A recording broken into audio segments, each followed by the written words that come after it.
মানুষের একটা সীমারেখা আছে। নদীর পানি যেমন নিয়ম রেখা মেনে চলে, তার থেকে যদি একটু বেশি উপরে চলে যায়, আমরা তখন দেখি রেডিও টিভি বলতে থাকে পানি তার বিপদ সীমার উপর দিয়ে অতিক্রম করছে, বন্যার পূর্বাভাস দেখা যাচ্ছে। এই যে পানি, তার জন্য নির্দিষ্ট সীমারেখা অতিক্রম করে, এটাকে আরবিতে বলা হয় তগা। নির্ধারিত সীমা অতিক্রম করে চলা, কি বলে এটাকে? তগা। কোরআনে নূহ আলাইহিস সালামের প্লাবন সম্পর্কে আলোচনা করতে গিয়ে বলা হয়েছে,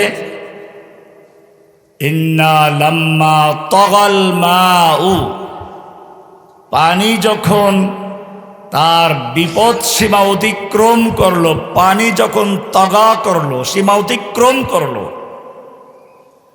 তার জন্য নির্দিষ্ট সীমা যা ছিল সেটা অতিক্রম করলো। হামালনাকুম ফিল জারিয়া, আমি তোমাদেরকে তখন নৌকায় আরোহণ করালাম। তগা। পানির যেমন একটা নির্দিষ্ট সীমানা আছে, ঠিক মানুষের জন্য একটা সীমানা দেওয়া আছে। সেটা হচ্ছে মানুষ হচ্ছে আব্দ। মানুষ কি? কোরআন বলছে, ওয়ামা খালাকতুল জিন্না ওয়াল ইনসা ইল্লা লিয়াবুদুন, আমি মানব জাতিকে এবং জিন জাতিকে সৃষ্টি করেছি আমার ইবাদত করার জন্য, আমার গোলামি করার জন্য, আমার দাসত্ব করার জন্য।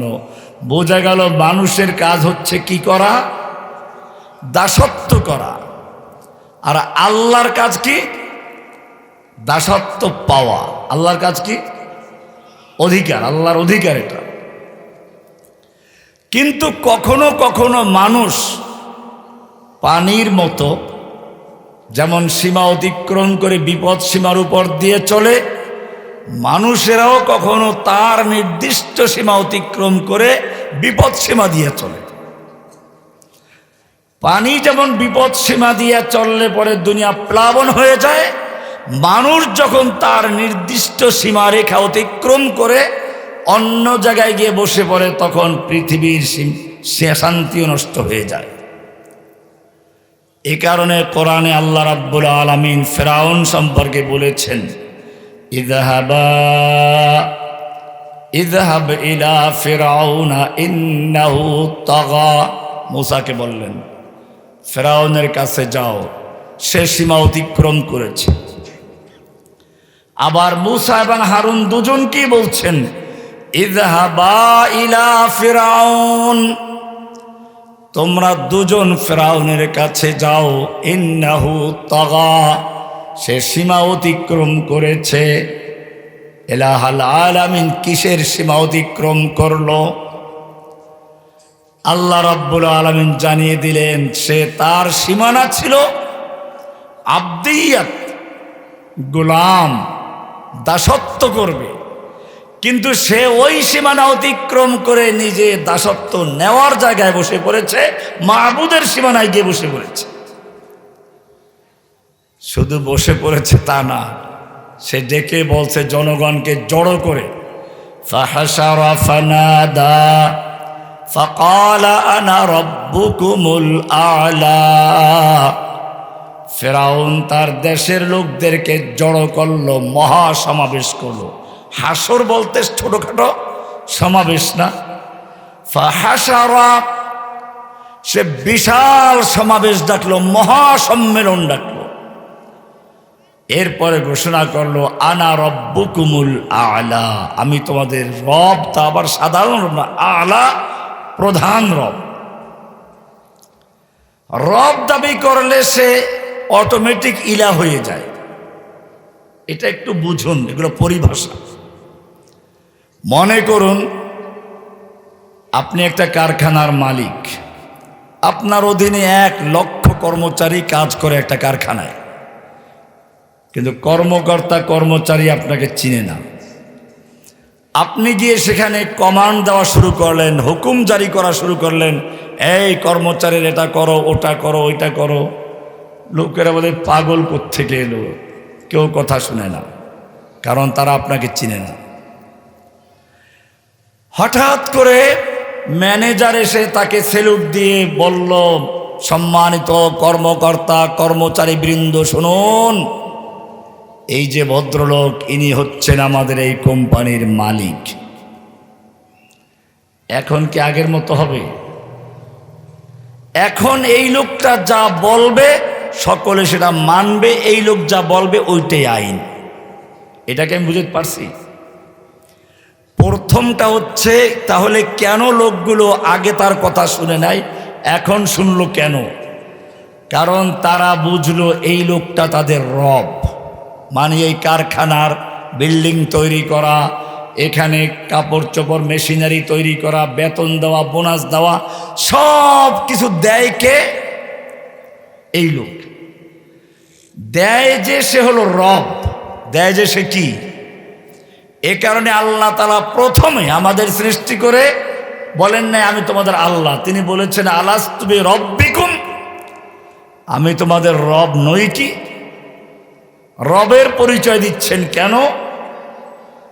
রব যদি মানুষ চিনতে পারে অটোমেটিক তার আনুগত্য করবে। এই কারণেই ঈমানের পরে সবচেয়ে বড় ইবাদত সালাত। সেখানে আমরা দাঁড়িয়ে শুরুতেই বলি আলহামদুলিল্লাহি রাব্বিল আলামিন, রুকুতে গিয়ে সুবহান রাব্বিয়াল আযীম, রুকুর থেকে দাঁড়িয়ে সোজা হয়ে রব্বানা লাকাল হামদ, আবার সিজদায় গিয়ে সুবহান রাব্বিয়াল আলা, আবার দুনিয়ার শেষ করে যখন আখিরাতের প্রথম ঘাটি কবরে যাব, প্রশ্ন আসবে মান রব্বুকা। কেন? রবের মধ্যে রয়েছে যিনি সৃষ্টিকর্তা, রক্ষাকর্তা, পালনকর্তা, আইনদাতা, বিধানদাতা, সন্তানদাতা, রিজিকদাতা, আমাদের চোখ নাক কান সব দিয়েছেন কে? রব। রব যেহেতু তিনি সব দিচ্ছেন, কাজী এখন যে দেয় সে আনুগত্য পায়, তার অধিকার তাকে হুকুম দেওয়ার। এটাই হচ্ছে ইলাহ। এটাই হচ্ছে কি? তাহলে ইলাহ মানে হচ্ছে আল্লাহ, মানে হচ্ছে যে ইবাদত পায়। যে কি করে ইবাদত পায়? কে? যে সব দেয়, সে যে সব কি করে সব যে দেয় সে হচ্ছে রব। সব যে দেয় সে হচ্ছে কে? রব। আমাদের সৃষ্টিকর্তাকে, আমাদের রক্ষাকর্তাকে, পালনকর্তাকে, আমাদের বিধানদাতাও কে? আল্লাহ যখন আমাদেরকে পাঠাচ্ছেন দুনিয়াতে আদমের মাধ্যমে, আদম হাওয়াকে দুনিয়াকে পাঠাচ্ছেন, শয়তানও দুনিয়াতে নেমে যাচ্ছে। আদম চিন্তায় পড়ে গেলেন, সর্বনাশ, যে ইবলিস শয়তান আমাকে ধোঁকা দিল, ও আমার সঙ্গেও নেমে যাচ্ছে, আমার সন্তানদেরকেও তো ধোঁকা দিবে। সবচেয়ে বড় দুশ্চিন্তার কারণ হচ্ছে এই, আমার সন্তানের বয়স হবে 60, 70, 80 বছর, 90 বছর, 100 বছর, আর ওর বয়স হবে একেবারে কিয়ামত পর্যন্ত। আমার সন্তানরা যখন ইবলিসিয়ার শয়তানি একটু বুঝে উঠবে, তখন তার মারা যাওয়ার সময় হয়ে যাবে। পক্ষান্তরে ইবলিস তার সারা জীবনের জমানো কৌশল, অভিজ্ঞতা, প্রতারণার ফাঁদগুলো একজনের ক্ষেত্রে একটা প্রয়োগ না করতে পারলে আরেকটা করে যে কোনো মূল্যে সে ধোঁকা দিয়েই ছাড়বে। চিন্তায় পড়ে গেলেন। আল্লাহ রাব্বুল আলামিন সান্ত্বনা দিলেন সূরা বাকারার 38 নম্বর আয়াত পড়বেন, কুলনা হাবিতু মিনহা জামিআ, ও আদম, তুমি এবং তোমার স্ত্রী এবং তোমাদের মাধ্যমে তোমাদের সন্তান সহ সব নেমে যাও। ফাইম্মা ইয়াতিয়ান্নাকুম মিন্নি হুদান, আমি তোমাদেরকে এমনিতেই ছেড়ে দিব না যে ফুটবল বানাবে তোমাদেরকে শয়তান, তোমাদেরকে ইচ্ছা মতো চালাবে। আমি তোমাদেরকে হেদায়েত পাঠাবো, হুদান মানে রোড ম্যাপ পাঠাবো, রোড ম্যাপ, চলার জন্য নীতিমালা, সংবিধান। ফামান তাবিআ হুদায়া, যে ব্যক্তি আমার নীতিমালা মেনে চলবে, ফালা খাউফুন আলাইহিম ওয়ালা হুম ইয়াহজানুন, তাদের কোনো ভয় নেই, তাদের কোনো চিন্তা নেই। কে বলেছেন? তাহলে বিধানটা দিয়েছেন কে? এই বিধান যারা মানবে তাদের কোনো ভয় নেই। এই বিধান যারা মানবে তারাই হচ্ছে আল্লাহর গোলাম। তারা কি? এই কারণে নামাজে দাঁড়িয়ে আমরা বলি ইয়াকা না'বুদু, আমরা তোমার গোলামি করি। এটা এরকম, আপনার এলাকায় যখন কোনো বড় মন্ত্রী আসে, আপনি একটা বিশাল আকারের গ্লাসে বাধাই করে মানপত্র দেন। ওই মানপত্রের 3টা অংশ থাকে।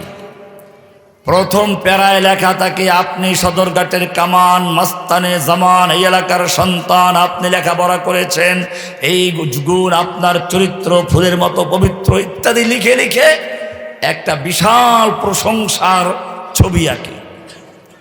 নেতা মনে মনে চিন্তা করতে থাকেন, এত প্রশংসা করলা বুঝলাম, তোমার সঙ্গে আমার সম্পর্কে কি? ভোট দাও কাকে? কোন দল করো? আপনি যতই প্রশংসা করেন, ওই নেতারে ভোট না দিলে আপনার কথা শুনবে? মনে মনে সে জানতে চায় এলাকাটা আসলে কি ধরনের এলাকা, কোন দল করে। দ্বিতীয় প্যারায় তখন লেখা থাকে এই এলাকার মাটি আপনার ঘাঁটি, আপনাকে বিপুল ভোটে বিজয়ী করে আপনারা সংসদে পাঠিয়েছি, এখন আপনি মন্ত্রী হয়ে গেছে। লোকটা মনে মনে বুঝলো, হ্যাঁ লোকগুলো আমার দল করে, এবারে আমার দল, আমার লোক। এবারে তাহলে বলো তোমাদের দাবি দেওয়া কি? তৃতীয় প্যারায় গিয়ে দাবি দেওয়া শুরু হয়ে যায়। ঠিক যদি আপনি এই কথা বুঝতে পারেন, সূরা ফাতিহাকে চিন্তা করুন। প্রথমে প্যারা 3 আয়াত, আলহামদুলিল্লাহি রাব্বিল আলামিন, সমস্ত প্রশংসা কার জন্য? রব্বুল আলামিনের জন্য। রব আর রহমান আর রহিম মালিক ইয়াউমিদ্দিন, এই পর্যন্ত প্রশংসা হলো। আল্লাহ রাব্বুল আলামিনও এখন জানতে চান, তুমি আমার এত প্রশংসা করেছো, বলো তোমার সঙ্গে আমার সম্পর্কটা কি? এবারে বান্দা জানিয়ে দিচ্ছে ইয়াকা না'বুদু, ও রাব্বুল আলামিন, তোমার সঙ্গে আমার সম্পর্ক হচ্ছে আমি কেবলমাত্র তোমারই গোলাম, তুমি আমার মালিক, আমি তোমার গোলাম। তোমার সঙ্গে আমার সম্পর্ক গোলামিয়াতের সম্পর্ক, আব্দিয়াতের সম্পর্ক। তাহলে বান্দার সীমানা হচ্ছে বান্দা কি? আব্দ। বান্দা কি? গোলাম। কার গোলাম? না কোনো খাজা বাবার গোলাম, গাজা বাবার গোলাম, ল্যাংটা বাবার গোলাম, ভণ্ড কোনো পীরের গোলাম। আমরা গোলাম। তবে কার গোলাম? ইয়াকা না'বুদু, এটাই হচ্ছে মানুষের সবচেয়ে বড় মর্যাদা। এই মেরাজের মাস, আল্লাহ রাব্বুল আলামিন মেরাজের ঘটনা বলতে গিয়ে আমাদের নবীর কত উপনাম আছে, কত উপাধি আছে, ওইগুলো বাদ দিয়ে বললেন সুবহানাল্লাযী আসরা বিআবদিহি। সুবহানাল্লাযী, এখানে আব্দিহি বলেছেন, নবীহি রসুলিহি বলেন নাই। পরিষ্কার হয়ে গেল বান্দার সীমানা কোন পর্যন্ত? আব্দিয়াত। আর আল্লাহ হচ্ছেন মাহবুদ। আল্লাহ কি? অনেক সময় কিছু মানুষেরা এই আব্দিয়াতের সীমানা অতিক্রম করে মাহবুদের সীমানায় গিয়ে বসে পড়ে। এদেরকে বলা হয় তাগুত। কি বলা এদেরকে? এদেরকে কি বলা হয়?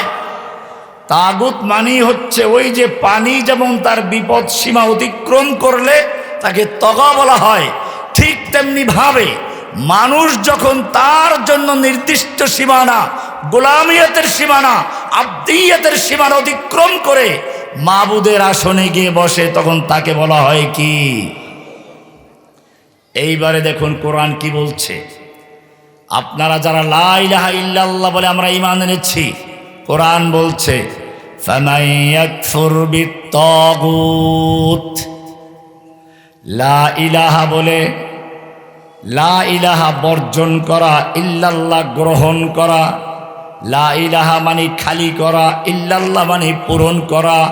লা ইলাহা মানে হচ্ছে কুফর করা, ইল্লাল্লাহ মানে ঈমান আনা। আমি বলে থাকি এরকম একটা পুরাতন বিল্ডিংয়ে রং করতে গেলে যেমন পূর্বের রংগুলো ঘষে মেজে ধুয়ে মুছে পরিষ্কার করে নতুন রং করা হয়, ঠিক তেমনি ভাবে একজন মানুষ যখন লা ইলাহা ইল্লাল্লাহ বলে তখন সঙ্গে সঙ্গে তার মনের ভিতর থেকে যত রকমের গায়রুল্লাহ আছে সবগুলোকে ধুয়ে মুছে পরিষ্কার করে শুধু একজনের প্রতি ঈমান আনে। কার জন্য? এটাই হচ্ছে লা ইলাহা। তাহলে লা ইলাহা মানে কাকে বর্জন করলাম সেটাও বুঝতে হবে। আল্লাহ বলছেন ফামান ইয়াকফুর বিত্তাগুত, যেই ব্যক্তি লা ইলাহা বলে সমস্ত তাগুতকে বর্জন করলো। তাগুত মানে কারা? যারা আল্লাহর সীমানায় গিয়ে বসে পড়েছে। আল্লাহর কাজ কি? আল্লাহর কাজ হচ্ছে, প্রথম কাজ হচ্ছে আল্লাহ সমস্ত ক্ষমতার মালিক। কে? তিনি রব, তিনি রব, তিনি সমস্ত ক্ষমতার মালিক। এ কথা বিশ্বাস করতে হবে। লা ইলাহার মানে হচ্ছে এটা কোনো ক্ষমতার মালিক নেই, সব ক্ষমতার মালিক কে? এটা যদি কোনো ব্যক্তি বিশ্বাস না করে মনে করে যে প্রজাতন্ত্রের সকল ক্ষমতার মালিক জনগণ, সে মুসলমান থাকবে। কিন্তু বাংলাদেশের সংবিধানে সেটাই আছে। এই সংবিধান পরিবর্তনের জন্য আন্দোলন চলছে। আপনাদের মনে রাখতে হবে, যারা কোরআনের দেওয়া আল্লাহর দেওয়া সংবিধান মানে তাদের জন্য অতীব জরুরি হচ্ছে এই মানব রচিত সংবিধান বাতিল করে কোরআনের সংবিধান কায়েমের জন্য সংগ্রাম করা। কোরআন পরিষ্কার জানিয়ে দিয়েছে কুলিল্লাহুম্মা মালিকাল মুলক। হে মুসলিম তুমি বলো, কুল বলো, লা ইলাহা কোনো ক্ষমতার মালিক নেই। আল্লাহুম্মা মালিকাল মুলক, আল্লাহ তুমি সমস্ত ক্ষমতার মালিক। সব ক্ষমতার মালিক কে? তুতিল মুলকা মান তাশাউ, তুমি যাকে ইচ্ছা তাকে ক্ষমতা দান করো। ক্ষমতা দেওয়ার মালিকটাও কে? ওয়াতানজিউল মুলকা মিম্মান তাশাউ, আর তুমি যার থেকে ইচ্ছা ক্ষমতা ছিনিয়ে নাও। মুরগির রোস্ট করে তৈরি করেছে, রান্না করে রেখেছে, খাসি ভুনা করে রেখেছে, গরুর রেজালা করে রেখেছে, পোলাও কোরমা কত কিছু টাকা পয়সা বস্তাবন্দি করে রেখেছে। ছাত্রদের বুক ঝাঁঝরা করে 2000 খতম করে দিয়েছে, হাজার হাজার পঙ্গু করে দিয়েছে। এরপরে প্রয়োজন হলে আরো হাজার হাজার ছাত্রকে গুলি করে ধ্বংস করবে। তারপরে ক্ষমতায় টিকে থাকতে হবে। আল্লাহ বলছেন ক্ষমতার মালিক কে? ওয়াতানজিউল মুলকা মিম্মান তাশাউ, তোর রান্না করা ভুনা করা মুরগি আর খাসি তোর সামনে থেকে ছিনিয়ে তোকে ক্ষমতার থেকে ছিনিয়ে নেওয়ার মালিক কে? ওয়াতানজিউল মুলকা মিম্মান তাশাউ ওয়া তুইজ্জু মান তাশাউ, ইজ্জত দেওয়ার মালিক কে? অতুযিল্লু মান তাশাউ, তুমি যাকে ইচ্ছে করো অপমান করো। বিয়াদিকাল খায়র, সমস্ত মঙ্গলের চাবিকাঠি কার হাতে? আজকে একটা ধরা খাইছে দেখেন না, হাউন আঙ্কেল, কি যেন হাউন ধরা খেয়ে গেছে। কোথায় গিয়ে পালাবে? ক্ষমতার মালিক কে? ওরা আমাদেরকে অপমান করার চেষ্টা করেছিল, ওরা আল্লাহর জায়গায় বসে পড়েছিল। তাগুত, আমি তাগুতের ব্যাখ্যার জন্য দিচ্ছি, আমি একটু পরে দেখাবো তাগুতগুলো কারা কারা। তাগুত যারা আল্লাহর ক্ষমতার পরিবর্তে যুগে যুগে নিজেদেরকে সর্বময় ক্ষমতার মালিক দাবি করেছে, তারা তাগুত। জনগণ সমস্ত ক্ষমতার মালিক যারা বিশ্বাস করে তারা কি? এই জনগণের ভোট নিয়ে যারা সংসদে বসে সর্বময় ক্ষমতার মালিক হয়ে নিজেদেরকে পরিচয় দেয় আইন প্রণেতা, তারা কারা? তাগুত। তারা দাসত্বের সীমানা অতিক্রম করে আল্লাহর আইনের আনুগত্য বাদ দিয়ে নিজেরা আইন প্রণেতা বলে আল্লাহর জায়গায় গিয়ে বসে পড়েছে, সীমা অতিক্রম করেছে, তাগুত হয়ে গেছে। আল্লাহ রাব্বুল আলামিন তাগুতদেরকে সুযোগ দেন, ছেড়ে দেন না। ফেরাউন দাবি করেছিল, এবারে শুনুন, কোরআন কি সুন্দর করে ফেরাউনের চরিত্র বয়ান করেছে। ফেরাউন প্রথম যখন রব দাবি করলো, অটোমেটিকভাবে রবের পরেই তো আসে আল্লাহ হওয়ার প্রসঙ্গ। কারণ যে রব সেই আল্লাহ, যে দেয় সে আনুগত্য পায়। সুতরাং এবারে সে নিজে দাবি করলো, মা আলিমতু মিন ইলাহিন গায়রি, আমি ছাড়া তোমাদের আর কোন আল্লাহ আছে বলে আমার জানা নেই। কে বলেছে? ফেরাউন। আরে ফেরাউন, এটা আমাদের দেশেও যারা সংসদে বসে তারা হয়তো এই কথাটা বলে না, কিন্তু মনে রাখবেন, যারা আল্লাহর আইন পরিবর্তন করে নিজের আইন তৈরি করে, আল্লাহর আইনকে প্রয়োজনে বাতিল করে, তাদের মধ্যে আর ফেরাউনের মধ্যে কোনো পার্থক্য নেই। ফেরাউন সেটাই বলেছে। ফেরাউন সব যুগেই থাকে, এটা একটা চরিত্র। মা আলিমতু মিন ইলাহিন গায়রি, আমি ছাড়া তোমাদের আর কোনো আল্লাহ আছে বলে আমার জানা নেই। এরপরে বলছে, যখন আমি তোমাদের আল্লাহ, তাহলে আমার বিরুদ্ধে যদি কোনো আন্দোলন করো, আমার আইন অমান্য করো, লাইন ইত্তাখাযতা ইলাহান গায়রি, আমাদের মানব রচিত আইনের বিরুদ্ধে যদি কেউ যাও, আমাদের আনুগত্য বাদ দিয়ে অন্য কোনো আল্লাহর হুকুম মানো, লাইন ইত্তাখাযতা ইলাহান গায়রি, আমাকে বাদ দিয়ে যদি অন্য কোন আল্লাহর হুকুম মেনে চলো আর বিধান মানো, লা জাআলান্নাকা মিনাল মাসজুনিন, আমি তোমাদের সবাইকে জেলে ঢুকিয়ে দেব। কে বলেছে? ফেরাউন। বর্তমান ফেরাউনদের সাথে কোনো পার্থক্য আছে? বর্তমান ফেরাউনরা বলে, আমাদের আইন যদি অমান্য করে তাকে সোজা জেলে ঢুকিয়ে দিব। খালি দিব বলে না, জেলে ঢুকিয়ে দিয়েছিল। ঠিক কিনা? এখন আপনাদের সামনে যে কথা বলছে সেও জেলে ছিল 4033 দিন। কয়দিন? 11 বছর 16 দিন। হুজুর তো জেলে ছিলেন। হ্যাঁ, কত বড় বেয়াদব! আমাদের মতো তখন তো আমরা যুবক ছিলাম, আমাদের জেলে ঢুকিয়েছে ভিন্ন কথা। এই মুরব্বী আলেমদেরকেও জেলে ঢুকাতে তার কলিজা কাঁপে নাই। বেয়াদবি করো কাদের সঙ্গে? আমরা দেখেছি আলেমদের তুমি জেলে নিয়েছো ঠিকই, জেলখানার চোর ডাকাত বদমাশ পর্যন্ত আলেমদের খেদমত করেছে। তোমরা যখন আমাদেরকে অপমান করার জন্য মাথায় হেলমেট পরিধান করিয়ে, হাতে হ্যান্ডকাপ লাগিয়ে, বুকে বুলেট প্রুফ জ্যাকেট দিয়ে ডান্ডা বেরি লেগিয়ে কোর্টে উঠিয়েছো, তারপরও জনগণ আমাদের সঙ্গে হাত মেলাবার চেষ্টা করেছে। সুযোগ পেলে পুলিশের ফাঁক ফোকর দিয়ে পকেটে টাকা ঢুকিয়ে দিয়েছে। আজকে হাউন আঙ্কেলরা ধরা পড়েছে, পুলিশের ফাঁক ফোকর দিয়ে জনগণ তাদেরকেও খুঁজে বেড়ায়। তবে হাদিয়া তোফা দেওয়ার জন্য আর হাত মিলাবার জন্য নয়, পচা ডিম দিয়ে আর সেরা জুতা দিয়ে শায়েস্তা করার জন্য খুঁজে বেড়ায়। অত ইজ্জু মান তাশাউ,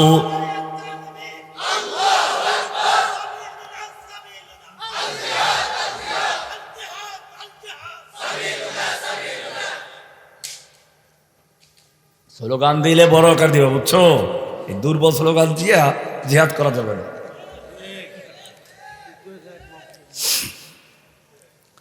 অত ইজ্জু মান তাশাউ, ইজ্জত দেওয়ার মালিক কে? অত যিল্লু মান তাশাউ, অপমান করার মালিকও কে? ফেরাউনরা যুগে যুগে বলছে ওরা তাগুত। ওরা কি? 1 নাম্বার তাগুত, যারা নিজেরা আল্লাহর আসনে বসে আইন তৈরি করে। তারা কি? আইন তৈরি করার মালিক কে? কোরআন পরিষ্কার বলছে, আলা লাহুল খালকু ওয়াল আমরু, জেনে রাখো সৃষ্টি যার, কেবল আইন দেওয়ার অধিকার তার। আল্লাহ সেটাই বলেছেন, ফাইম্মা ইয়াতিয়ান্নাকুম মিন্নি হুদান, আমার পক্ষ থেকে হুদান আসবে, রোড ম্যাপ আসবে, নীতিমালা আসবে, বিধান আসবে। এটাকে যারা মেনে চলবে তাদের কোনো ভয় নেই, কিন্তু যারা অবজ্ঞা করবে তাদেরকে আমি ধ্বংস করে ছাড়বো। 2 নাম্বার তাগুত। 2 নাম্বার তাগুত হচ্ছে ওই লোকেরা যারা মানব রচিত আইন তৈরি করলো, যারা সেই আইন দিয়ে যারা বিচার ফয়সালা করে, তারা কি? দলিল নার কোরআন থেকে সূরা নিসা ৬০ নম্বর আয়াত, আলম তারা ইলা ইয়াজুমুনা আন্নাহুম আমানু বিমা উনজিলা ইলাইকা ওয়া মা উনজিলা মিন ক্বাবলিক। হে নবী, আপনি কি ওই সমস্ত লোকদেরকে দেখেননি যারা দাবি করে, ইয়াজুমুনা, যারা মিথ্যা দাবি করে? কি দাবি করে? আন্নাহুম আমানু বিমা উনজিলা ইলাইকা, তারা ঈমান এনেছে আপনার প্রতি নাযিলকৃত কিতাবের উপরে, কোরআন বিশ্বাস করে। ওমা উনজিলা মিন ক্বাবলিক, এবং তার পূর্বের কিতাবের প্রতি ঈমান এনেছে। আপনার প্রতি যে কিতাব নাজিল হয়েছে তার নাম কি? ওমা উনজিলা মিন ক্বাবলিক, আপনার পূর্বে যত কিতাব নাজিল হয়েছে সবগুলোর প্রতি ঈমান এনেছে, এই দাবি করে। অথচ ইউরিদুনা আন ইয়াতাহাকামু ইলা তাগুত, অথচ যখন বলা হয় তুমি যখন কোরআন বিশ্বাস করেছো, কোরআন মানো, এই কোরআন দিয়ে সংসদ চালাও, কোরআন দিয়ে আদালত চালাও, কোরআন দিয়ে বিচার ফয়সালা করো, কোরআন দিয়ে ব্যাংক চলবে, কোরআন দিয়ে সমাজ চলবে, রাষ্ট্র চলবে, তখন তারা কোরআন বাদ দিয়ে ব্রিটিশের আইন দিয়ে বিচার ফয়সালা করে, কোরআন বাদ দিয়ে তারা নিজেরা সংসদে আইন তৈরি করে, এরপরে সেই আইন দিয়ে বিচার ফয়সালা করে, আর লোকেরা তাদের কাছে বিচার নিয়ে যায়। যেই লোকেরা বিচার নিয়ে যায় তাদের কথা বলছেন আল্লাহ, আর যাদের কাছে নিয়ে যায় তাদেরকে বলছে তাগুত। তাদের কি বলেছেন? তাহলে ২ নম্বর তাগুত পাইলাম কারা? যারা মানব রচিত আইনে, ব্রিটিশের আইন দিয়ে বিচার ফয়সালা করে, তারা কি? যারা সংসদে তৈরি করা আইন দিয়ে, মানব রচিত বিধান দিয়ে বিচার ফয়সালা করে, তারা কি? কে বলেছেন? তারা আল্লাহর সীমা অতিক্রম করেছে, আবদিয়াতের সীমা অতিক্রম করে নিজেরা মাবুদের সীমায় গিয়ে বসেছে। কোরআন বলছে ওয়াকাদ ইউরিদুনা আন ইয়াতাহাকামু ইলা তাগুত, এই লোকগুলো তাগুতের কাছে বিচার ফয়সালা নিয়ে যেতে চায়। ওয়ায়ুরিদু ওয়াকাদ উমিরু আন ইয়াকফুরু বিহি, অথচ তাদেরকে বলা হয়েছিল লা ইলাহা বলে সব তাগুতকে বর্জন করো। লা ইলাহা বলে কি বলা হয়েছে? কোথায় পাইলেন? সূরা বাকারা 256 নম্বরে বলা হয়েছে ফামান ইয়াকফুর বিত-তাগুত, লা ইলাহা বলে যারা সকল তাগুতকে প্রত্যাখ্যান করলো, কুফর করলো, বর্জন করলো, এরপরে ওয়ুমিন বিল্লাহ, আল্লাহ পরিমাণ আনলো। শুধু আল্লাহকে মানলেই চলবে না, যতক্ষণ পর্যন্ত একটা লোক লা ইলাহা বলে সব তাগুতকে বর্জন না করবে, তাগুতকে প্রত্যাখ্যান না করবে, অতক্ষণ সে মুমিন হতেই পারে না। তুমি আল্লাহকেও মানবা, আবার আল্লাহর দুশ্মনদের সাথে দুস্তিও করবা। আল্লাহকেও মানবা, আবার আল্লাহর দুশ্মনকে তুমি আল্লাহর ওলি কিতাব দিবা। আল্লাহকেও মানবা, আর আল্লাহর দুশ্মনকে তুমি, তাগুতকে তুমি কওমি জননী কিতাব দিবা না। মনে রাখবেন, পরিষ্কার হাদিস রয়েছে, ইদা মুদিহাল ফাসিক, যখন কোন ফাসিকের প্রশংসা করা হয়, ইহতাজ্জা লাহু আরশুর রহমান, আল্লাহর আরশ তখন ভয়তে কেঁপে ওঠে। কার প্রশংসা করছে? যারা কোরআনের আইনকে তুচ্ছ-তাচ্ছিল্য করে, যারা কোরআনের বিধানকে সমালোচনা করে। আল্লাহ কোরআনে পরিষ্কার বলে দিয়েছেন, ইয়া আইয়ুহাল্লাযীনা আমানু ইন্নামাল খামরু ওয়াল মাইসিরু ওয়াল আনসাবু ওয়াল আজলামু রিজসুম মিন আমালিশ শাইতানি ফাজতানিবু, নিশ্চয় মদ, জুয়া, মূর্তি, লটারি এই সবগুলো শয়তানের কাজ, নাপাক কাজ, শয়তানের কাজ। কে বলেছেন? ফাজতানিবুহু, এগুলো সব বর্জন করো, এর থেকে নিরাপদ দূরে থাকো। কে বলেছেন? এতটুকু বলে ক্ষান্ত করলো, ব্যাপার ছিল না। এরপর এটা সূরা মায়দার 90 নম্বর আয়াত, 91 নম্বর আল্লাহ কারণ দর্শাইছে, পরিষ্কার বলছেন, ইন্নামা ইউরিদুশ শাইতানু আন ইউকিআ বাইনাকুমুল আদাওয়াতা ওয়াল বাগদা ফিল খামরি ওয়াল মাইসির। জেনে রাখো, মদ এবং জুয়ার মাধ্যমে ইসলামী সমাজের যে ইন্নামাল মুমিনুনা ইখওয়াতুন, ভ্রাতৃত্ববোধ, ঐক্যবোধ, এইসব ভেঙ্গে চুরমার করে দিয়ে শত্রুতা এবং ঘৃণা সৃষ্টি করার জন্যই শয়তান এই মদ এবং জুয়ার প্রচলন ঘটায়। আর কি? তার মানে সামাজিক বিশৃঙ্খলা, ঐক্যবদ্ধতা নষ্ট করে দেয়।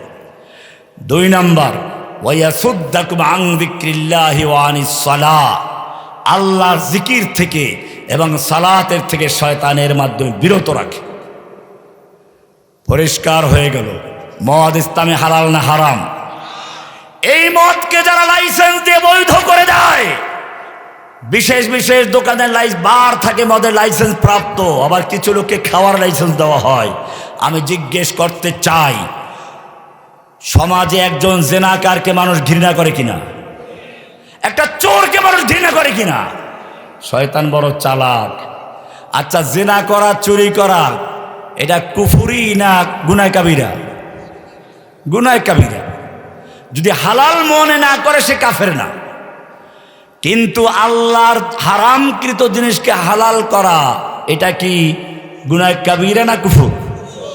কিন্তু এখন যারা আইন তৈরি করে তাদেরকে মানুষ ঘৃণা করে না, যারা মদের লাইসেন্স দেয় তাদেরকে ঘৃণা করে না, যারা আল্লাহর আইন বাতিল করে দিয়ে নিজেরা মানব রচিত আইনে বিচার করে, যাদের প্রসঙ্গে আল্লাহ পরিষ্কার বলেছেন আমাল্লাম ইয়াহকুম বিমা আনজালাল্লাহু ফাউলাইকাহুমুল কাফিরুন জালিমুন ফাসিকুন, আল্লাহর নাযিলকৃত বিধান যে যারা বিচার ফয়সালা করে না তারা জালিম, ফাসিক, কাফের। কে বলেছেন? এতটুকু বলেই ক্ষান্ত করেন নাই। সূরা নিসার 65 নম্বর আয়াতটা পড়ুন, পরিষ্কার বলা আছে ফালা ওয়া রাব্বিকা লা ইউমিনুনা, না আপনার রবের কসম ওরা মুমিন হতেই পারে না হাত্তা ইউহাক্কিমুকা ফীমা শাজারা বাইনাহুম, যতক্ষণ পর্যন্ত তাদের পারস্পরিক বিচার আচারের ক্ষেত্রে, মামলা মোকদ্দমার ক্ষেত্রে আপনার আদালতে বিচার না নিয়ে আসবে। সুম্মা লা ইয়াজিদু ফি আনফুসিহিম হারাজাম মিম্মা কাদাইতা, এরপরে আপনি যেই বিচার ফয়সালা করবেন, কোরআন যে সিদ্ধান্ত দিবে এই ব্যাপারে তাদের কোনো সংশয় থাকতে পারবে না। তারা বলতে পারবে না আল্লাহ নারীদেরকে ঠকিয়েছে, তারা বলতে পারবে না আল্লাহ মদকে কেন হারাম করলেন, তারা বলতে পারবে না আল্লাহ তাআলা কেন আমাদের সুদকে হারাম করেছেন। এই রকম দ্বিধাদ্বন্দ্ব, সংশয় থাকবে না। ওয়ায়ুসাল্লিমু তাসলিমা, সম্পূর্ণরূপে মেনে নিবে। এটা না মানা পর্যন্ত সে মুমিন হতে পারে না। কে বলেছেন? আল্লাহ কসম করে বলেছেন ফালা ওয়া রাব্বিকা লা ইউমিনুন, আপনার রবের কসম ওরা মুমিন নয়। তাহলে ওরা কি? এটাও কোরআনে আছে, আরো সুন্দর নাম দেওয়া আছে। এই নামটা দেখেন, আমরা তো মনে করি ইদা হাদ্দাসা কাযাবা, মুনাফিকের লক্ষণ, হাদিসে আছে এটা, কিন্তু কোরআনে ওই ব্যাপারে সরাসরি মুনাফিক বলা হয় নাই। কিন্তু কোরআনে যেইটাকে মুনাফিক বলছে আমরা এটা ভুলে গেছি। সব জায়গায় গন্ডগোল। শয়তান দেখছেন কি কৌশল। ওই যে বললাম, শয়তান আমাদেরকে জেনাকার সম্পর্কে শিখায় যে এটা ঘৃণা করো, ঠিকই, ঘৃণা পাত্রও ঠিক, আমি অস্বীকার করছি না, কিন্তু জেনাকারের চেয়েও বড় ঘৃণার পাত্র হচ্ছে ওই লোকগুলো যারা সংসদে বসে আল্লাহর আইন বাতিল করে, ঠিক কিনা?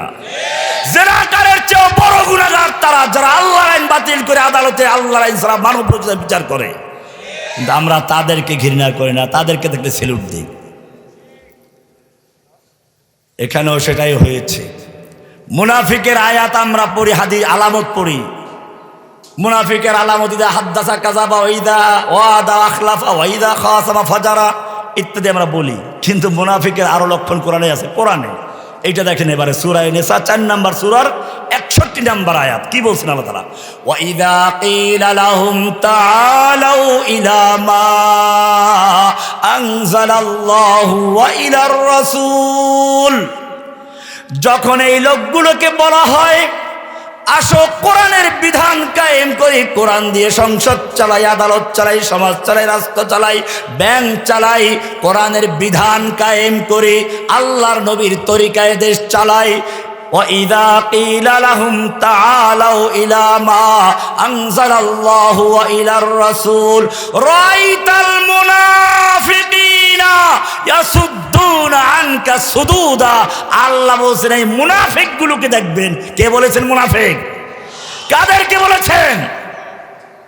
কোরআনের আইনের থেকে যারা ভুরুক্ষেপ করে না, আইন থেকে যারা মাথা ঘুরিয়ে নেয়, কোরআনের বিধান সম্পর্কে যারা আপত্তি করে, আল্লাহ বলছে রাআইতাল মুনাফিকিনা, আপনি এই মুনাফিকগুলোকে দেখবেন ইয়াসুদ্দুনা আনকা সুদুদা, এরা আপনার থেকে আস্তে করে ঘাটটা ঘুরে অন্যদিক চলে যাচ্ছে। এটা এই যুগে চলে না, সরাসরি মুখে বলে না, আবার আমরা মুমিন না। আল্লাহ এদের চরিত্র তুলে ধরেছেন। এরা মসজিদে গেলে দাড়ি রাখে, নামাজ পড়ে। খেয়াল রাখবেন, রাজনীতিবিদদের দাড়ি নদীর পাড়ের বাড়ি, রেন্টেকারের গাড়ি, এর কোনো ভিত্তি নেই। দরবেশ বাবার দাড়ি দেখেন নাই? ওরা আমাদেরকে বলে ধর্ম ব্যবসায়ী। এই বেটা, ধর্ম ব্যবসায়ী কি আমরা আলেমরা না তোরা? আমরা তো ধর্ম ব্যবসায়ী, আমরা অরিজিনাল ধর্ম ব্যবসায়ী। কোরআনই আছে এটা, ইন্নাল্লাহা আশতারা মিনাল মুমিনিনা আনফুসাহুম ওয়া আমওয়ালাহুম বিআন্না লাহুমুল জান্নাহ। আল্লাহ তাআলা মুমিনদের থেকে তাদের জান এবং মাল ক্রয় করেছেন, কিনে নিয়েছেন। বেচা কিনা হলে এটা ব্যবসা না? মুমিনদের জান এবং মাল ক্রয় করেছেন, ক্রেতা হচ্ছেন আল্লাহ, বিক্রেতা হচ্ছেন কে? বেচা কেনার জন্য চারটা জিনিসের প্রয়োজন হয়। কয়টা জিনিস? একজন বিক্রেতা, একজন ক্রেতা, একটা পণ্য, একটা মূল্য। আল্লাহ বলছেন ইন্নাল্লাহা আশতারা, নিশ্চয় আল্লাহ ক্রয় করেছেন মিনাল মুমিনিনা, মুমিনদের থেকে। কি ক্রয় করলেন? পণ্যটা কি? আনফুসাহুম ওয়া আমওয়ালাহুম, মুমিনদের জান এবং মাল ক্রয় করেছেন। কিসের বিনিময়ে? বিআন্না লাহুমুল জান্নাহ। ব্যবসা না? তাহলে আমরা তো ব্যবসায়ী। আমরা কি? ধর্ম ব্যবসায়ী। কথা যখন এসেই গেছে, এবারে আল্লাহর কাছ থেকে বিক্রয় করে দিলাম, মাল দিলাম। দোকান থেকে মাল কিনলে দোকানওয়ালা আমাদের বাজারের থলিতে মাল দিয়ে দেয়। আমরা আল্লাহর কাছে জান মাল বিক্রয় করেছি, আল্লাহকে হস্তান্তর করতে হবে না? আল্লাহকে বলেন বাজারের ব্যাগটা দিতে, যাতে দিতে পারি নাকি? আল্লাহ কয় যে আমার কোনো বাজারের ব্যাগট্যাগ নাই। ইউকাতিলুনা ফি সাবিলিল্লাহ, আমার কাছে যারা জানমাল বিক্রয় করেছে, আমার সঙ্গে যারা ব্যবসা করেছে, জানমাল বিক্রয় করে দিয়েছে, কিভাবে হস্তান্তর করবে? ইউকাতিলুনা ফি সাবিলিল্লাহ, তারা আল্লাহর রাস্তায় কিতাল করে, যুদ্ধ করে, লড়াই করে, মারামারি করে। ফায়াকতুলুনা ওয়া ইউকতালুন, তারা মারে আর মরে, মারে আর খালি মারে না, খালি মরে না, মারেও। আগে মারে, তারপরে কি? দেখেন না ফিলিস্তিনিরা মারামারি করতে করতে আলহামদুলিল্লাহ বিজয় আল্লাহ দিয়েছেন কিনা? আফগানিস্তানে বিজয় দিয়েছেন কিনা? ইরাক সিরিয়ায় বিজয় এসেছে ইনশাআল্লাহ। আল্লাহর নিয়মই হচ্ছে, যদি তোমরা ওয়াইদিবি তালা ইব্রাহিম রাব্বুহু বিকালিমাতিন ফাতাম্মাহুন্না, আল্লাহ বলছেন ইব্রাহিমের মতো যদি সত্যিকার অর্থে আল্লাহর পরীক্ষায় পাশ করে বিজয় লাভ করতে পারো, পাশ করতে পারো, আল্লাহ ইব্রাহিমকে বলেছেন ইন্নী জাইলুকা লিন্নাসি ইমামা, আমি তোমাদের জন্য, তোমাকে আমি লোকদের ইমাম বানাবো, নেতা বানাবো। বোঝা গেল, যুগে যুগে যারা নির্যাতিত নিপীড়িত হয় তাগুতের মাধ্যমে, আল্লাহ তাদেরকে বিজয় দান করেন। কি করেন? বিজয়, ইমাম বানান, ইমাম, নেতা বানান। আমি এই আলোচনাটাই করতে চাচ্ছি আজকে। অনেক দূর থেকে এসেছি, ঘুরিয়ে ফিরিয়ে তাগুত নিয়ে আসলাম। কারণ কি? যুগে যুগে তাগুতেরা যা করে চরিত্রগুলো একটু দেখালাম। তাগুত মানে হচ্ছে যারা সীমা অতিক্রম করে। কিসের সীমানা? আব্দিয়াতের সীমানা অতিক্রম করে মাবুদের সীমানায় গিয়ে যারা বসে পড়ে, তাদেরকে বলা হয় কি? এবারে কোরআন বলছে ফেরাউন ছিল তাগুত।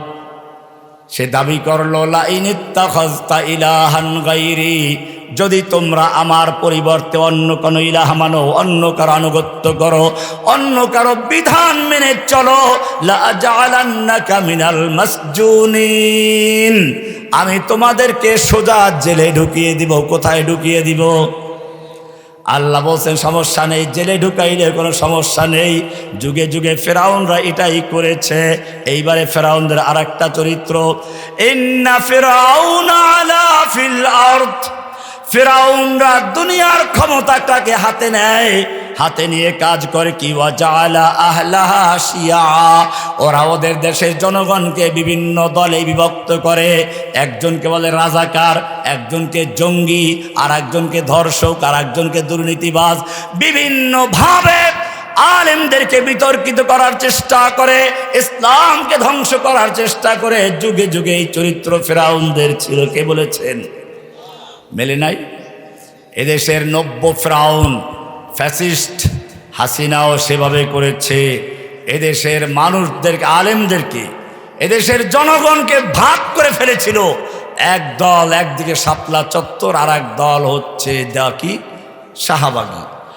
এক দলকে বানালো মুক্তিযুদ্ধের চেতনার পক্ষে, আর এক দলকে বানিয়ে দিল বিপক্ষে। মূলত মুক্তিযুদ্ধের পক্ষে বিপক্ষে নয়, এদের সবচেয়ে বড় শত্রুতা ছিল ইসলামের সঙ্গে। ইসলামের কালেমা এদের বরদাস্ত হতো না। সেই জন্য আল্লাহু আকবার ধ্বনি পরিবর্তন করে তার জায়গায় জয় বাংলার স্লোগানকে রাষ্ট্রীয় স্লোগান বানানো হয়েছিল। মোহাম্মদ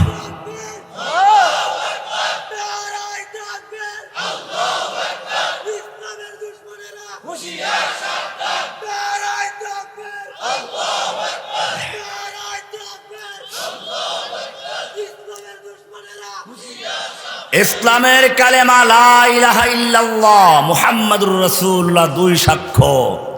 ওরা বিকল্প দুইটা কালেমা তৈরি করেছিল। লা ইলাহার পরিবর্তে বানিয়েছিল জয় বাংলা, মুহাম্মাদুর রাসূলুল্লাহর পরিবর্তে বানিয়েছিল জয় বঙ্গবন্ধু। আর সেই কারণেই তারা শাহবাগের নাস্তিক মোরতাদদের তৈরি করেছিল আল্লাহর নবীর বিরুদ্ধে কুৎসা রটনা করার জন্য। কারণ নতুন নবীকে যদি অন্তরে বসাইতে হয় তাহলে আগের নবীকে ভাঙতে হবে কিনা। আব্রাহা যখন খানায় কাবা নির্মাণ করলো নতুন করে, ওর কাবায় কেউ যায় না, দেখলো পুরানটা ভাঙতে হবে। সেই জন্য সে পুরান কাবা ভাঙার জন্য এসেছিল। আল্লাহ রাব্বুল আলামিন দেখিয়ে দিলেন, আবাবিল দিয়ে তাকে ধ্বংস করেছেন। ঠিক নব্য ফিরাউন এই বাংলার জমিনে তাওহীদি জনতার অন্তর থেকে আল্লাহর নবীর প্রেম ভালোবাসাকে ভুলিয়ে দিয়ে তার জায়গায় নব্য একজন নবী বানিয়ে শেখ মুজিবকে বসিয়ে দেওয়ার জন্য একটা চক্রান্ত করেছিল। কিভাবে এই নব্য নবীকে বসানো যায়, সেই জন্য তিনি প্রথমে একদল গায়ক তৈরি করলেন। আপনারা জানেন মক্কার কাফেররাও আল্লাহর নবীকে কলঙ্কিত করার জন্য একদল কবি সাহিত্যিককে তৈরি করেছিলেন। আল্লাহর নবী যেদিন মক্কা বিজয় করেছিলেন আমভাবে ক্ষমা করে দিলেন, কিন্তু ওই কবি সাহিত্যিকদের ক্ষমা করেন নাই। তার মধ্যে একজন ছিল ইবনু খাতাল। আল্লাহর নবী তাকে ক্ষমা করেন নাই। আল্লাহর নবী এখনো যুদ্ধের পোশাকটা খোলেন নাই। এর মধ্যে এসে বলা হলো, ইয়া রাসূলুল্লাহ ইন্না ইবনা খাতাল মুতাআল্লিকুন বিআস্তারিল কাবা। বুখারী খুলে দেখুন। হে নবী, ইবনে খাতাল, যেই লোকটা আপনাকে হত্যা করার জন্য, যে লোকটা আপনার বিরুদ্ধে কুৎসা রটনা করার জন্য একদল গায়িকা, মমতাজ গায়িকা নায়িকা তৈরি করেছিল, সেই লোক এখন বাঁচার জন্য শুধু হারাম শরীফের সীমানার মধ্যে নয়, কাবার গিলাফ ধরে ঝুলে আছে। অথচ কোরআন বলছে ওমান দাখালাহু কানা আমিনা। হারাম শরীফের সীমানায় যে ব্যক্তি প্রবেশ করবে সে নিরাপত্তা পাবে। ইয়া রাসূলুল্লাহ, এই লোক তো হারামের সীমানায় না, এ তো কাবার গিলাফ ধরে আছে। আমরা কি করতে পারি? আপনি তো বলেছেন তাকে হত্যা করতে। আল্লাহর রাসূল সাল্লাল্লাহু আলাইহি সাল্লাম বলেন ফাকতুলুহু, ওকে ওই কাবার গিলাফ ধরে ঝুলন্ত অবস্থায় ও গর্দানটাকে দ্বিখণ্ডিত করে দাও। সাহাবায়ে কেরাম বিলম্ব করেন নাই। বোঝা গেল ওই সময় যেরকম ভাবে আল্লাহর নবীকে কলঙ্কিত করার জন্য, আল্লাহর নবীর চরিত্রকে কলঙ্কিত করার জন্য একদল কবি সাহিত্যিক তৈরি করেছিল মক্কার কাফেররা, ঠিক আমাদের এই যুগের নব্য ফিরাউন, লেডি ফিরাউন, আমাদের নবীর চরিত্রকে কলঙ্কিত করার জন্য শাহবাগী নাস্তিক জাগরণের নামে একদল লোকদেরকে তৈরি করেছিল। তারাও নবীর নামে কুৎসা রটনা করা শুরু করেছিল।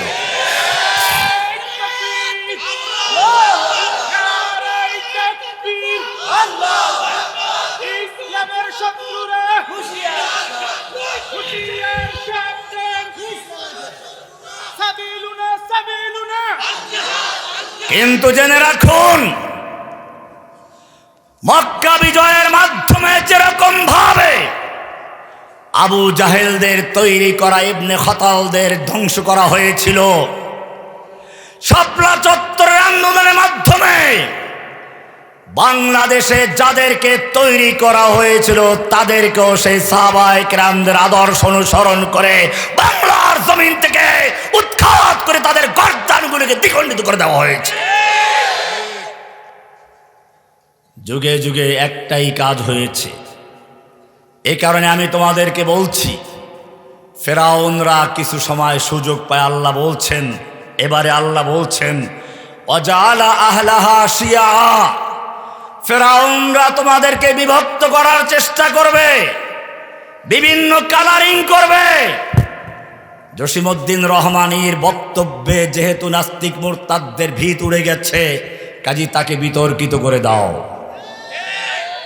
ষড়যন্ত্র করা হয়েছিল, এটাই অমুসলিমদের, এটাই হচ্ছে যুগে যুগে কাফেরদের চক্রান্ত। আপনারা র্যান্ড কর্পোরেশন নামে একটা সংস্থা আছে ইহুদিদের, ওটা পড়ে দেখবেন, RAND, র্যান্ড, নেটে গেলে পাবেন। তাদের বক্তব্য হচ্ছে, যদি দেখো এক পাশে মোল্লা ওমর জিহাদের বক্তব্য দিচ্ছে, তাহলে রাস্তার অপর প্রান্তে জিহাদকে বিতর্কিত করার জন্য, তার বিরুদ্ধে লেকচার দেওয়ার জন্য আরেকজন মোল্লা বরডলিকে তৈরি করে দাও। সেটাই হয়েছে বাংলাদেশে।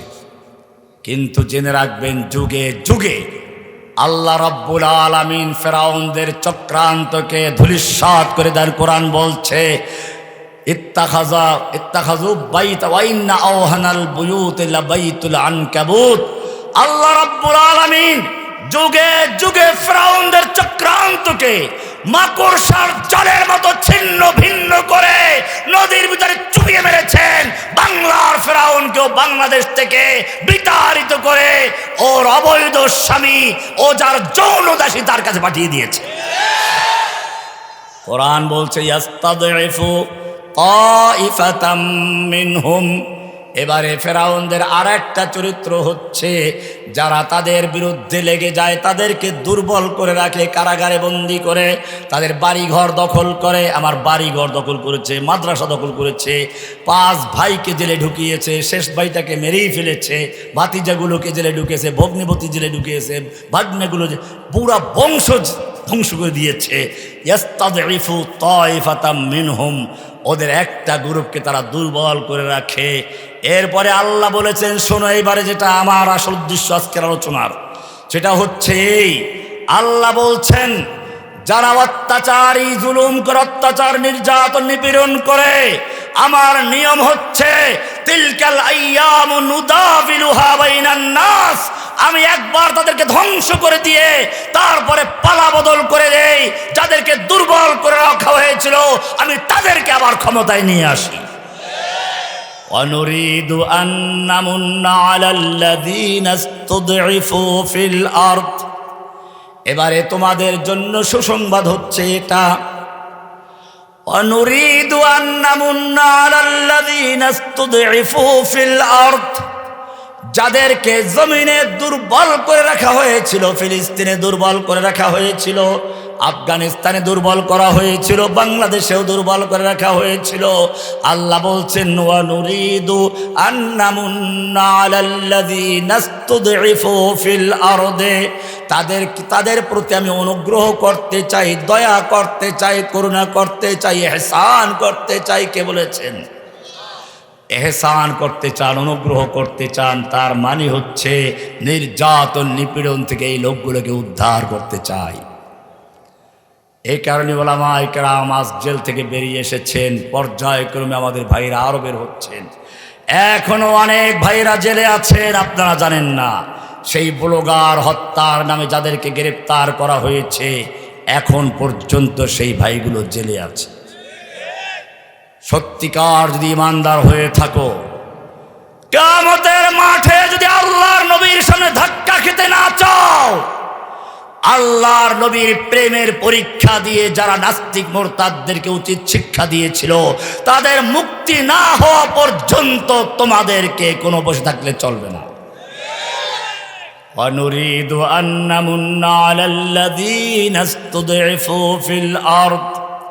এরপরে বলছেন ওয়া নাজআলাহুম আইম্মাহ, যাদেরকে দুর্বল করে রাখা হয়েছিল, যাদের প্রতি অত্যাচার নিপীড়ন করা হয়েছিল, আমি তাদেরকে ইমাম বানাতে চাই, ইমাম লিডার বানাতে চাই। কি বানাতে চাই? আপনার বলেন লিডার তো অলরেডি হয়ে গেছে, না এই লিডার না, আইম্মাতান, তাদেরকে ইমাম বানাবেন, তাদেরকে রাষ্ট্র পরিচালনার দায়িত্ব দান করবেন। কে বলেছেন? কিন্তু কিছু শর্ত এখনো আছে। 3 নম্বর ওয়াদা করেছেন ওয়া নাজআলাহুমুল ওয়ারিসিন, আমি জমিনে তাদেরকে আমার ওয়ারিস, আমার প্রতিনিধি বানাতে চাই। কার প্রতিনিধি? 4 নম্বর বলেছেন ওয়ানুমাক্কিনা লাহুম ফিল আরদ, আমি তাদেরকে জমিনের ক্ষমতা দিতে চাই, তামকিন দিতে চাই, অর্থাৎ তাদেরকে ক্ষমতাশালী বানাতে চাই। কে বলেছেন? এরপরে বলছেন ওয়ানুরিয়া ফিরআউনা ওয়া হামানা ওয়া জুনুদাহুমা মিনহুম মা কানু ইয়াহযারুন, যারা অত্যাচার করছিল, নির্যাতন নিপীড়নকারী যারা ছিল, সেই ফেরাউন, হামান, নমরুদদেরকে আমি দেখিয়ে দিতে চাই যেটা তারা ভয় করেছিল। তারা ভয় করেছিল এক সময় তারা ধরা পড়লে পরে অত্যাচার, তাদেরকে হ্যান্ডকাপ লাগানো হবে, তাদের পায়ে বেড়ি লাগবে, আবার তাদের মাথায় হেলমেট লাগবে, তাদেরকে জুতা মারা হবে, তাদেরকে শাস্তি দেওয়া হবে।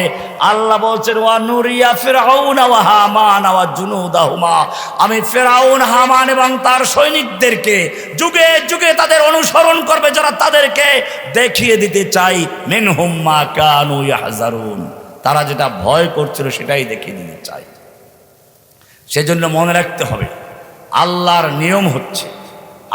নিয়ম হচ্ছে যেই লোকগুলো আল্লাহর কাছে বেশি প্রিয় তাদেরকে পরীক্ষা করা। স্বর্ণ যদি সুন্দরী নারীর গলার হার হতে চায়, তাকে আগুনে পোড়া খেতে হয়, হাতুড়ির বাড়ি খেতে হয়, তারপরেই সে স্বর্ণ অলংকার হয়। সুন্দরী নারীর গলার হার হতে চায়। কাজী কত সুন্দর বলেছেন কবি, আমি এই কবিতাগুলো জেলখানায় বসে সংগ্রহ করেছিলাম, 2-1টা শোনাই। সুন্দর আল্লাহ বলছেন তাতাররাকা আহলাল ফাদলি দুনাল ওয়ারা মাসাইবুদ দুনিয়া ওয়া আফাতুহা, ও যুবকেরা যারা অত্যাচার, জুলুম, নির্যাতন, নিপীড়নের শিকার হচ্ছ, তোমরা জেনে রাখো যুগে যুগে যাদের ভিতরে যোগ্যতা ছিল, যাদের ভিতরে আল্লাহর ভয় ছিল, যাদেরকে আল্লাহ পছন্দ করেন, তারাই যুগে যুগে নির্যাতিত হয়েছে। তাতাররাকা আহলুল ফাদলি ওয়াদুনাল ওয়ারা মাসাইবুদ দুনিয়া ওয়া আফাতুহা। এরপরে কবি বলছেন ফাত্তাইরু লা ইউসজানু মিন বাইনিহা ইল্লাল্লাতী তাতাররাবা আসওয়াতুহা, কারণ ওই পাখিকেই মানুষ খাঁচায় বন্দি করে পালে যেই পাখির আওয়াজ সুন্দর।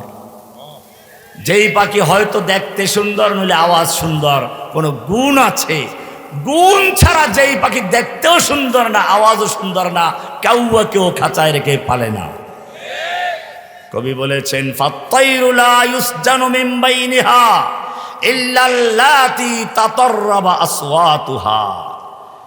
এবারে তুমি শোনো আল্লাহর বান্দারা কি সুন্দর বলেছেন, খালিলি লা ওয়াল্লাহি মা মিন মুলিম্মাতিন, ওহে আমার বন্ধু, এই কবিতাগুলো আমার জেলখানার যে রুমে আমি ছিলাম, ওই রুমের দেওয়ালে একেবারে সুন্দর করে লেখা ছিল। হারুন এজার সাহেব পূর্বতে আসবেন, ওনাকে আমি এই কবিতাগুলো লিখে ওখানে হাদিয়া দিয়েছিলাম। উনি সেগুলো সুন্দর তাজিম করে নিয়ে এসেছেন, ওনার আব্বাকে দিয়েছেন আমার। ওনার আব্বা আমাকে খুলে দেখেন আপনার কবিতাগুলো আমার হাতে আছে, সেই কবিতাগুলো এই দেয়াল থেকে একজন ফটো করে পাঠিয়েছে, আমি চিন্তা করলাম নোট করা দরকার। খালিলি, ওহে বন্ধু, লা ওয়াল্লাহি মিন মুলিম্মাতিন মা মিন মুলিম্মাতিন, এমন কোন মুসিবত নেই তাদুমু আলা হাইয়িন ওয়া ইন হিয়া জাল্লাত, যত বড়ই হোক না কেন বিপদ কখনো স্থায়ী থাকে না, স্থির থাকে না, আল্লাহ একসময় দূর করেই দেন। ফাইন নাযালাত ইয়াওমান ফালা তাখদা'না লাহু ওয়ালা তুকসিরিশ শাকওয়া ইযান না'লু জাল্লাত। হে যুবক, সুতরাং যদি তুমি মুসিবতে পড়ে যাও, তোমার উপরে বিপদ আপদ এসে যায়, খবরদার তুই বাতিলের সামনে মাথা নত করো না, ফালা তাখদা'না লাহা, মাথা নত করো না, আল্লাহ তাআলা তোমার সাহায্যের দরজা একটু পরেই খুলে দিবেন। ওয়াকানাত আলাল আইয়ামি নাফসি আজিজাতান, ওয়াকানাত আলাল আইয়ামি নাফসি আজিজাতান। আমার ব্যাপারটা ব্যক্তিগত, আমাকে বিপদ আপদ খুব ভালো করে পছন্দ করতো, ভালোবাসতো, যে তাড়াতাড়ি আসতো। কিন্তু ফালাম্মা রাআত সাবরি আলাল দুল্লি দাল্লাত, যখন দেখলো যত অপমান সহ্য করে যখন আমি সবর করছি, তখন সেই অপমান নিজেই অপমানিত হয়ে ফিরে চলে গেছে। সুতরাং জেনে রাখো, ইদা কুনতা যা রাইন ফাকুন যা আযীমাতিন। ওহে যুবক, তুমি যদি সত্যিকার নেতৃত্ব দিতে চাও, সত্যিকার দিনের জন্য কাজ করতে চাও, ফাকুন যা আযীমাতিন, দৃঢ়চেতা হও, স্থির থাকো। তুমি কেবল বাতিলের সয়লাবে ভেসে যেও না। এক এক সময় সমাজতন্ত্র, গণতন্ত্র, রাজতন্ত্র যখন যেটা আছে ভেসে যাবে, এটার জন্য না হয়। তোমাকে আমার কবিতা বলছি, ইদা কুনতা যা রাইন ফাকুন যা আযীমাতিন ফাইন্না ফাসাদার রাই আন তাতারাদ্দাদা। কারণ তুমি যখন এখন একটা পরে আর একটা বিভিন্ন সিদ্ধান্ত নিয়ে চলবে, জনগণ তোমার কথা কেউ শুনবে না, তুমি বিভ্রান্তির মধ্যে পড়ে যাবে। ইতরাহ লাইতা ওয়া সাওফা ওয়া লাআল্লাহ আমদিকা সাইফি ফি কাফিল বাতল। হে যুবক, তুমি যদি সত্যিকার নেতৃত্ব দিতে চাও, ইতরাহ লাইতা ওয়া সাওফা ওয়া লাআল্লাহ, হয়তো, সম্ভবত, ইত্যাদি সব বাদ দাও। আমদি কাসাইফি ফি বাতলিল ফি কাফিল বাতল, দুর্ধর্ষ যোদ্ধার হাতে ধারালো তরবারির যেই গতিতে চলে, তুমি সমাজের সেই গতিতে চলো, তোমার সামনে রাস্তা সব ক্লিয়ার হয়ে যাবে। তন্দিয়ে বাদ মুখালিফ সে না ঘবরা আয়ো কাব, ये तो चलती है तुझे ऊंचा उड़ाने के लिए। যত বাধার পাহাড় আসবে, এগুলো ভয় দেখে চলো না। তু শাহিন হয়, পরওয়াজ হয় কাম তেরা। তুমি তো আসমানের সেই বাজ পাখির মতো, যে ঝড়ো হাওয়া দেখলে ভয় পায় না, বরং বাতাসের তালে তালে আরো উপরে চলতে থাকে। তোমাকে সেটাই বলছে কবি, যে তুমি তো ইতরাহ লাইতা ওয়ালা আল্লাহ ওয়া সাওফা আমদিকা সাইফি ফি বাতলিকি ফি কাফিল বাতল। ওয়াইদা আরাদাল্লাহু নাশরা ফাজিলাতিন তুবিয়াত আতাহা লাহা লিসানা হাসুদিন। এগুলো আমার জেলখানার বসে জমা করা কবিতা শোনাচ্ছি। যখন আল্লাহ, কবি বলছেন, ওয়াইদা আরাদাল্লাহু নাশরা ফাজিলাতিন তুবিয়াত, যখন কারো মধ্যে তার সুপ্ত প্রতিভাকে, লুকায়িত প্রতিভাকে আল্লাহ ব্যাপকভাবে প্রচার করতে চান, ছড়িয়ে দিতে চান, আতাহা লাহা লিসানা হাসুদিন, আল্লাহ তাআলা তার বিরুদ্ধে কিছু সমালোচকদের জিহ্বাকে ধারালো করে দেয়। তার সমালোচনা হতে থাকে, আর সমালোচনার মাধ্যমেই ওই ব্যক্তি তার যথেষ্ট জায়গায় পৌঁছে যায়। কবি এরপরে বলছেন, ওয়ালাউলা ইস্তিআলুন নার ফীমা জাওয়ারাত, আগুনের যদি এই বৈশিষ্ট্য না থাকতো, সে যা পায় তা পুড়িয়ে দেয়, এটা যদি তার বৈশিষ্ট্য না হতো, মা কানা ইউরাফু তিবু আরফিল উদ, তাহলে তুমি উদ বা আগরবাতির সুগন্ধি কখনোই পেতে না। আগুন পোড়ায় বলি তুমি আগুনের কারণেই তুমি সুগন্ধি পাচ্ছ। জেনে রাখবে, দুনিয়ার জালিম অত্যাচারদের অত্যাচার নিপীড়ন যত বাড়বে, আল্লাহর সাহায্য তত কাছে আসবে। এজন্য আল্লাহ বলছিলাম, হাসিবতুম আন তাদখুলুল জান্নাহ, তোমরা কি মনে করেছো জান্নাতে এমনি প্রবেশ করবে? ওয়ালাম্মা ইয়াতিকুম মাসালুল্লাযীনা খালাউ মিন ক্বাবলিকুম, অথচ তোমাদের কাছে আসবে না ওই সমস্ত বিপদ আপদ মুসিবত যা এসেছিল তোমাদের আগের লোকদের প্রতি। মাসাতুমুল বাসাউ ওয়াদ-দাররাউ ওয়াজুলজিলু হাত্তা ইয়াকুলার রাসূল ওয়াল্লাযীনা আমানু মাআহু মাতা নাসরুল্লাহ। সাহাবায়ে কেরাম বসে আছেন, আল্লাহ নবীর কাছে গিয়ে বলছেন, ইয়া রাসূলুল্লাহ আলা তাদউল্লাহ লানা আলা তানসুর লানা, আপনি কি আমাদের জন্য সাহায্যের জন্য দোয়া করবেন না, আল্লাহর কাছে প্রার্থনা করবেন না, আমরা ধ্বংস হয়ে যাচ্ছি। আল্লাহর নবী কাবার চত্বরে শুয়েছিলেন, বসে পড়লেন আর বললেন, শোনো, তোমাদের আগের লোক যারা ছিল তাদের এক একজনকে হাঁটু পর্যন্ত গাড়া হতো, এরপরে সুম্মা ইউতা বিল মিনশার, এরপরে তাদের মাথার উপর ফায়ুদ আলা রাসি করাতানা হতো, মাথার উপর রাখা হতো, এরপরে তাদের মাথা থেকে পা পর্যন্ত চিড়ে ফেলা হতো, এরপরেও তাদেরকে দিন থেকে চুল পরিমাণ বিচ্ছেদ করতে পারতো না। পরীক্ষা ছাড়া ঈমান মোকাম্মাল হয় না, আল্লাহ তাআলা কাজ নেন না। আপনারা জানেন সাহাবায়ে কেরামদের ইতিহাসগুলো, সাহাবায়ে কেরামদের ইতিহাস জানেন। খোবায়েব রাদিয়াল্লাহু তাআলা আনহুকে সেই শুলের চরণ অবস্থায় বলা হলো, খোবায়েব তোমার নবীকে তো আমরা ধরে আনতে পারবো না ঠিক, কিন্তু তুমি যদি একটু বলো, তুমি মক্কার বড় কবি সাহিত্যিক, তোমাকে আমরা হত্যা করতে চাই না, তুমি খালি মুখে এতটুকু কথা বলো, তোমার জায়গায় তোমার নবীকে রাখা হোক, তোমাকে ছেড়ে দেওয়া হোক, এতটুকু কথা বললেই আমরা তোমাকে ছেড়ে দিব, তুমি মক্কার বড় কবি। এটাই কুফাররা যুগে যুগে বলে। আমাকে বলেছে, রহমানী সাহেব আপনি এত বড় বিজ্ঞ লোক, এত আপনার দ্বারা কত কাজ নেওয়া যাবে, আপনি জেলে থাকবেন, আমরা চাই না এটা। আল্লাহর নবীর সাহাবীকে বলা হলো, তোমার জায়গায় মুহাম্মদ সাল্লাল্লাহু আলাইহি ওয়াসাল্লাম রাখা হোক, এটুকু বলো, তাহলে ছেড়ে দেওয়া হবে। আল্লাহর নবীর সাহাবী সেই শুলে চড়া অবস্থায় বলছেন, ফালাস্তু বালি হিনা উক্তাল মুসলিমা আলা আইয়ি শাক্কিন কানা ফিল্লাহি মাসরাই। এই কাফেরের দল, আমার নবীকে এখানে রাখা দূরের কথা, আমার নবীর পায়েটা কাটাবিদ্ধ হবে আর আমি খুবই সুস্থ থাকবো, তাও হতে পারে না। আল্লাহর কসম, ফালাস্তু বালি হিনা উক্তাল মুসলিমা আলা আইয়ি শাক্কিন কানা ফিল্লাহি মাসরাই ওয়া যালিকা ফি যাতিল্লাহি ওয়া ইয়াশা ইউবারিক লি ফি আল-ফাওসালি শিলবিল মুমাজ্জাই। আমার ক্ষত বিক্ষত দেহের মধ্যে আল্লাহ চাইলে বরকত দিবেন, কিন্তু আমি বাতিলের সামনে মাথা নত করব না। এই সাহাবীদের জন্য আল্লাহ বলেছেন, পরীক্ষা করেছেন, আল্লাহ পরীক্ষা করেছেন। সাহাবায়ে কেরামদের ব্যাপারটা ভালো করে শুনুন। সাহাবায়ে কেরামদের শিক্ষক ছিলেন স্বয়ং রাসূলুল্লাহ, সাহাবায়ে কেরামদের মাদ্রাসা ছিল বাইতুল্লাহ, সাহাবায়ে কেরামদের সাহাবে তালিম ছিল কিতাবুল্লাহ কালামুল্লাহ। সাহাবায়ে কেরামদের পরীক্ষা নেওয়ার জন্য আল দুনিয়ার কোনো শক্তি ছিল না। আল্লাহ বলেছেন, উলাইকাল্লাযীনা ইমতাহানাল্লাহ, আল্লাহ নিজে পরীক্ষা করেছেন। আল্লাহ পরীক্ষা করবেন। ওয়াইয ইবতালা ইব্রাহিম রাব্বুহু বিকালিমাতিন ফাতাম্মাহুন্না, পরীক্ষা করেছেন কে? পরীক্ষা হয়েছে বদরে, পরীক্ষা হুনাইনে, পরীক্ষা উহুদের ময়দানে, পরীক্ষা চলছে শুলিবিদ্ধ অবস্থায়। এবারে পরীক্ষার ফলাফল আল্লাহ ঘোষণা করছেন, উলাইকা হুমুল মুমিনুন উলাইকা হুমুল ফায়েজুন উলাইকা হুমুর রাশিদুন উলাইকা হুমুল মুমিনুন হাক্কা। এরা সফল, এরা সফল, এরা কামিয়াব, এরাই প্রকৃত মুমিন। এবারে আল্লাহ বলছেন, ফাইন আমানু বিমিসলিমা আমানতুম বিহি, তোমরা যেভাবে ঈমান এনেছো এই রকম যারা ঈমান আনবে, ফাকাদ ইহতাদাও, তারাই হেদায়েত প্রাপ্ত হবে। সুতরাং বুঝতে হবে, আমি আলোচনা করছিলাম যুগে যুগে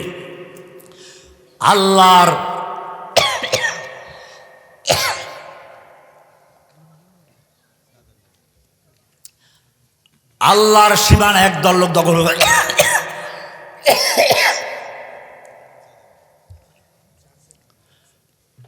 আমি আলোচনাটা এখানে শেষ করে দিচ্ছি, শরীর অবস্থা ভালো না আসলে।